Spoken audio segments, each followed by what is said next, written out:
નમસ્કાર મિત્રો, જય હિન્દ। હું છું દિનેશ ચૌધરી। ફરી એકવાર આપ સર્વેનું સ્વાગત છે આપ સૌની સહિયારી યુટ્યુબ ચેનલ ડીઆર અપડેટમાં। તો મિત્રો, આ વિડીયોમાં આપણે એક પ્રધાનમંત્રી આવાસ યોજના નામની જે કેન્દ્ર સરકારની યોજના છે એ યોજના વિશે સંપૂર્ણ વિગતો મેળવીશું। અને 2024ના નવા વર્ષમાં અત્યારે ફોર્મ ભરવાના ચાલુ થઈ ગયા છે।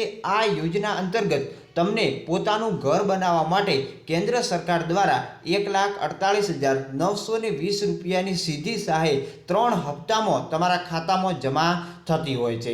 તો આ યોજનાનો લાભ લેવા માટે તમારે સૌથી પહેલાં કયા કયા ડોક્યુમેન્ટ તૈયાર કરવાના હોય છે, ડોક્યુમેન્ટ તૈયાર કર્યા પછી તમારે અરજી કેવી રીતે કરવાની છે, આ જે પ્રધાનમંત્રી આવાસ યોજના અંતર્ગત તમે બે પ્રકારે અરજી કરી શકો છો। એક તમે ઓનલાઈન ફોર્મ ભરી શકો છો અને બીજું તમે ઓફલાઈન ફોર્મ ભરી અને જે તે કચેરીમાં તમે જમા કરી શકો છો। તો આ યોજના વિશેની સંપૂર્ણ માહિતી આ વિડીયોમાં આપણે મેળવીશું સ્ટેપ બાય સ્ટેપ, એટલે આ વિડીયો છેલ્લે સુધી જોતા રહેજો। અને જો ચેનલ પર નવા હો ને આવી જ માહિતી તમે મેળવવા માંગો છો તો આપણી ચેનલને સબસ્ક્રાઇબ કરી નાખજો। અને આપણી ટેલિગ્રામની ચેનલ પણ છે ડીઆર અપડેટ, જેની લિંક પણ આપેલી છે, જેમાં તમે એડ થઈ શકો છો, જેમાં તમને સંપૂર્ણ અપડેટ મળી રહેશે। તો ચાલો સંપૂર્ણ વિગતો મેળવવા માટે આપણે વિડીયો શરૂ કરીએ। તો મિત્રો, આપણે સૌથી પહેલા આ યોજનાનો લાભ કોને મળવા પાત્ર છે? તો સામાજિક અને શૈક્ષણિક રીતે પછાત વર્ગ, આર્થિક પછાત વર્ગ તથા વિચરતી વિમુક્ત જાતિના ઘર વિહોણા ઈસમોને શહેર અને ગામડામાં વસવાટની મુશ્કેલીઓ દૂર કરવા માટે જેમના નામે પોતાની માલિકીનો પ્લોટ અથવા તો સરકારી મફત પ્લોટ મળેલ હોય તેવા ઈસમોને આ યોજનાનો લાભ મળવાપાત્ર છે। બીજો પ્રશ્ન છે, કેવી જમીન હોય તો મકાન બાંધકામની સહાય મળી શકે? તો સ્વમાલિકીનો પ્લોટ અથવા તો ગરથાળની જમીન। બીજું છે, વારસાઈથી પ્રાપ્ત કરેલ જમીન ધરાવનાર અને રાવળા હકની અને ઇનામી જમીનના કાયદા હેઠળ મિલકત ધરાવનારને આ યોજનાનો લાભ મળે છે। એના પછી આ યોજનાનો લાભ કઈ રીતે મળે? તો આ યોજનાનો લાભ લેવા માટે ઈ સમાજ કલ્યાણ ગુજરાત ગવર્મેન્ટની પોર્ટલ પર જઈ પંડિત દીનદયાળ ઉપાધ્યાય આવાસ યોજનાનું ફોર્મ ભરવું પડે અને તેમાં જણાવ્યા અનુસાર આધારો તમારે રજૂ કરવાના રહે। એના પછી આ યોજનાનો લાભ લેવા માટે કેવા પ્રકારના આધાર પુરાવાની જરૂર પડે છે? તો મિત્રો, ચોથા નંબરનો જે પ્રશ્ન છે એ આધારો મિત્રો આપણે વિગતવાર જોઈશું, પરંતુ અત્યારે આ યોજના મુજબ જે આધાર પુરાવો છે એમાં ગ્રામ પંચાયતની આકારણી પત્રક, બાંધકામની રજા ચીઠી અને જાતિ તથા આવકના સક્ષમ સત્તાધિકારીના દાખલા। એના પછી આ યોજનાનું સહાયનું ધોરણ શું હોય છે અને સહાય એક સામટી મળે? તો આ સહાય યોજના હેઠળ 1,20,000 રૂપિયાની સહાય મળે છે અને સહાય 3 હપ્તામાં મળે છે, જેમાં પ્રથમ હપ્તો 40,000 રૂપિયા મળે છે જે વહીવટી મંજૂરીના હુકમની સાથે, બીજો હપ્તો 60,000નો મળે છે જે તમે લેન્ટર લેવલે પહોંચ્યા બાદ, અને ત્રીજો હપ્તો 20,000 રૂપિયા શૌચાલય સહિતનું આવાસનું બાંધકામ પૂર્ણ થયા પછી મળી શકે છે। બીજો હપ્તો અને ત્રીજો હપ્તો મેળવવા માટે શું કરવું? તો બીજો હપ્તો મેળવવા માટે અરજી પત્રક તથા મકાન લેન્ટર લેવલે પહોંચેલા સુધીનો તમારે ફોટોગ્રાફ આપવો પડે। શું મકાન તૈયાર હોય તો આ સહાય મળે? તો ના, જો તમે અગાઉથી મકાન બનાવેલું છે તો તમને આ સહાય નહીં મળે। એના પછી શૌચાલય માટે તમને અલગથી સહાય મળે? તો હા, શૌચાલય માટે 12,000 રૂપિયા તથા મનરેગા હેઠળ 16,920 એમ કુલ મળી 1,48,920 રૂપિયા તમને મકાન માટેની સહાય મળે છે। મનરેગા તથા શૌચાલયનો લાભ તમારે ગ્રામ પંચાયત મારફતે તાલુકા પંચાયતમાંથી મેળવવાનો રહેશે। નંબરનો પ્રશ્ન છે, આ યોજના માટે કોઈ અગ્રતાનું ધોરણ તૈયાર કરવામાં આવે છે? તો હા, સહાયતા ધોરણ નીચે મુજબ છે। સૌથી પહેલું મળે છે વિચરતી અને વિમુક્ત જાતિને, એના પછી અતિ પછાત, એના પછી વધુ પછાત, એના પછી વિધવા મહિલા, આ રીતેનું સહાયનું ધોરણ મળે છે। મકાન બાંધકામ પૂર્ણ થાય એટલે કઈ કાર્યવાહી કરવાની રહે છે? તો હા, ઓવરસીયરનું મકાનની અંદાજિત કિંમત સાથેની મકાન પૂર્ણ થયા અંગેનું પ્રમાણપત્ર પણ રજૂ કરવું પડે અને મકાન ઉપર નિયત મુજબની જે તકતીઓ પણ લગાવવાની રહેશે। એના પછી આવાસ બાંધકામ માટે કોઈ ટોચ મર્યાદા નક્કી કરવામાં આવેલી છે? તો હા, જે તમારું મકાન છે ગ્રામ્ય વિસ્તાર માટે 7 લાખ અને શહેરી વિસ્તાર માટે 10 લાખ જે ટોચ મર્યાદાની કિંમત પણ નક્કી કરવામાં આવી છે। આ યોજના હેઠળ તૈયાર મકાન પૂરું પાડવામાં આવે છે? તો ના, મકાન બાંધકામ કરવા માટેની તમને માત્ર સહાય મળશે. મકાન બાંધકામ પૂર્ણ કરવાની સમય મર્યાદા શું હોય છે? તો 2 વર્ષની અંદર તમારે આ મકાન પૂર્ણ કરવાનું હોય છે. તો હવે મિત્રો આપણે જોઈશું આગળનો જે ટોપિક છે એ મિત્રો ઓફલાઈન ફોર્મ કઈ રીતે ભરવું એના વિશે સંપૂર્ણ માહિતી.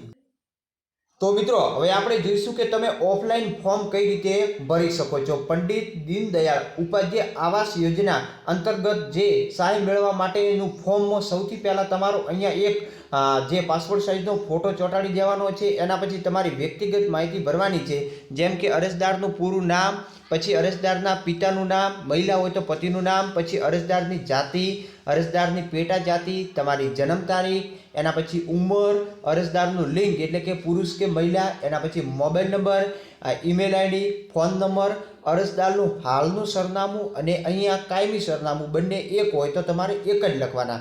પછી અરજીની વિગતો લખવાની છે, જેમાં અરજદારનો ધંધો શું છે, અરજદારની કુલ વાર્ષિક આવક જે તમારા આવકના દાખલામાં હોય દર્શાવવાની છે, કુલ સભ્યોની સંખ્યા જે રેશન કાર્ડમાં હોય એ દર્શાવવાની છે, અરજદાર પોતાની માલિકીના પ્લોટ ઉપર મકાન બાંધવા માગે છે કે કાચા આવાસ ઉપર જે તમારે ડિટેલ લખવાની છે, જે જગ્યા પર નવું મકાન બનાવવા હોય એનું સંપૂર્ણ સરનામું, નવા મકાન પાછળ અંદાજિત તમે કેટલો ખર્ચો કરવા માગો છો, તમે કેટલા વર્ષથી ત્યાં રહો છો, પ્લોટની કેટલી કે જે પ્લોટ છે એનું વારમાં તમારે માહિતી આપવાની છે. એના પછી અરજદારની બેંકની સંપૂર્ણ સાચી વિગતો ભરવાની છે, બેંકનું નામ, શાખાનું નામ, IFSC કોડ અને જે બેંક અથવા તો પોસ્ટના એકાઉન્ટ નંબર પણ તમારે અહીં લખવાના છે. એના પછી ડોક્યુમેન્ટ, હવે અહીં મિત્રો ખાસ ધ્યાન રાખજો કયા ડોક્યુમેન્ટ ફરજિયાત છે અને કયા નથી. તો આધાર કાર્ડના અહીં નંબર લખવાના છે ને આધાર કાર્ડ ફરજિયાત મિત્રો જોઈશે. એના પછી રેશન કાર્ડ, અહીં રેશન કાર્ડના નંબર લખવાના છે અને રેશન કાર્ડ પણ ફરજિયાત જોઈશે. પછી અરજદારની જાતિ અથવા તો પેટા જાતિનો દાખલો, અને જો આર્થિક પછાત વર્ગના અરજદારે દાખલાની જરૂર નથી તો એમના માટે જે LC જો શિક્ષિત હોય તો, એટલે કે આ ફરજિયાત નથી, ના હોય તો પણ મિત્રો ચાલશે, અને હોય તો તમારે અહીંયા લખી દેવાનું. આવકનો દાખલો મિત્રો ફરજિયાત જોઈશે, અહીંયા આ લખેલો છે એટલે જે આવકનો દાખલો ફરજિયાત હોવો જોઈએ. રહેઠાણના પુરાવા તરીકે તમારી પાસે વીજળી બિલ હોય અથવા લાયસન્સ, ભાડા કરાર અથવા તો ચૂંટણી કાર્ડ કોઈ પણ એક ફરજિયાત જોઈશે. કોઈ ગરીબી આવાસ યોજના અંતર્ગત તમને મકાન ફાળવેલો હોય તો એની વિગતો લખવાની છે, ને ના હોય તો ચાલશે મિત્રો. જમીનની જે માલિકીનો આધાર એટલે કે જે આકારણીનું પત્રક એ મિત્રો ફરજિયાત તમારે તલાટી મંત્રી પાસેથી મેળવી લેવું. મકાન બાંધકામ કરવાની રજા ચીઠી પણ તમારે તલાટી પાસેથી ફરજિયાત મેળવી લેવી.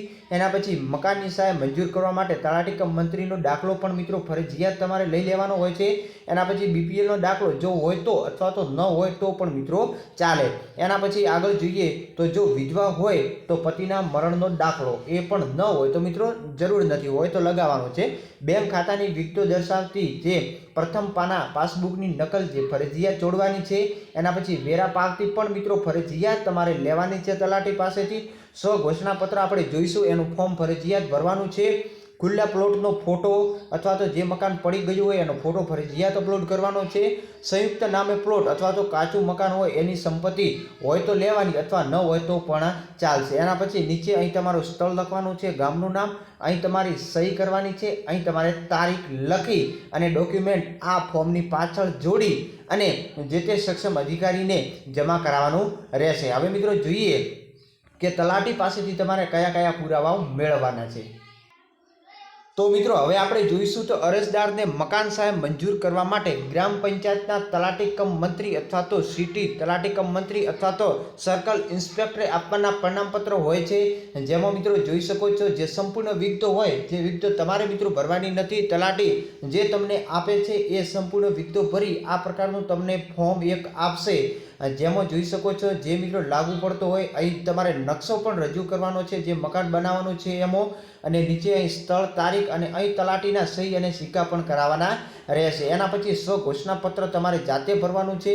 અહીં અરજદારનું પૂરું નામ લખવાનું છે, અહીં ગામનું નામ, જિલ્લાનું નામ, ઉંમર, તમારો ધંધો કયો છે અને કઈ તારીખ છે એ પછી આગળની વિગતો તમારે મિત્રો જાતે સંપૂર્ણ વાંચી લેવાની છે. અને સંપૂર્ણ વાંચ્યા પછી જે તે મિત્રો નીચે તમારે સહી કરવાની આવશે, જોઈ શકો છો આ વિગતો તમે મિત્રો ફોર્મ જે વખતે ભરો છો એ વખતે વાંચી લેવાની છે અને સ્થળ તારીખ લખવાનું છે, અહીં તમારી સહી કરવાની છે, અહીં તમારું પૂરું નામ લખવાનું છે અને અહીં તમારો આધાર કાર્ડનો નંબર લખવાનો છે. આ માહિતી તમારે મિત્રો ફરજિયાત એક વખત વાંચી લેવી જ્યારે તમે ફોર્મ મેળવો છો ત્યારે.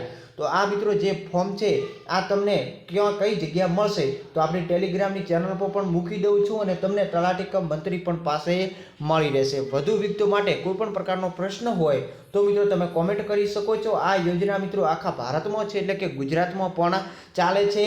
તો સંપૂર્ણ માહિતી તમને મળી ગઈ હશે અને સૌથી પહેલાં તમારે જે ડોક્યુમેન્ટનું આપણે લિસ્ટ આગળ આપ્યું છે એ તૈયાર કરવાના રહેશે. એના પછી તમારે જે તે આગળ ફોર્મ ભરવાની પ્રક્રિયા શરૂ થતી હોય. તો અત્યારે મિત્રો ઓનલાઈન ફોર્મ કઈ રીતે ભરવું એની વિગતો આ વિડીયોમાં નથી આપતો, એના માટે અલગથી મિત્રો ચોક્કસ હું વિડીયો બનાવવાનો છું. ઓનલાઈન પણ ફોર્મ ભરાય છે અને ઓફલાઈન પણ ભરાય છે. તો જો તમે ભણેલા નથી તો મિત્રો ઓફલાઈન ભરવું ખૂબ જ સારું છે અને ઓનલાઈન ભરવું હોય તો પણ તમને વિડીયો મળી જશે. ચેનલ સબસ્ક્રાઈબ કરી રાખજો. ફરી મળીશું નવી અપડેટ સાથે, નવી માહિતી.